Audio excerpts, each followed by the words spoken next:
विष्णु कहा हिरण्यकशिपुर आउ जेतेबेले गर्भवती हेबा समय ना जेतेबेले हिरण्यकशिपु ना कोन कयाधुकर सहित जेतेबेले प्रेमालाप करूछंती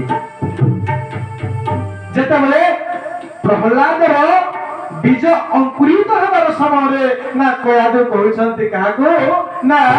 ताको स्वामी हिरण्यकशिपु गजा अच्छा स्वामी ना आपनकर भाई को जो हत्या कर दिले ना कोन कहे ताको नामटा कोन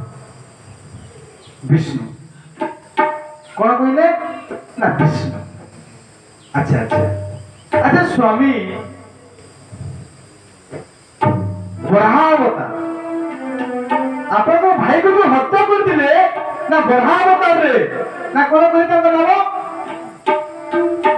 ना हिरण्यकशिपु कहउछंती विष्णु आपन ओइरी बोली आपन भावंती ना ना कहाको ना जेतेबेले ना हिरण्यकशिपु तांकर मुखरे बारंबार विष्णु विष्णु विष्णु विष्णु का उच्चारण हेछि ना सही समय रे ना तांकर भावना रे हुए तो से ओइरी भावना हो शत्रु भावना हो कि जे भावना हो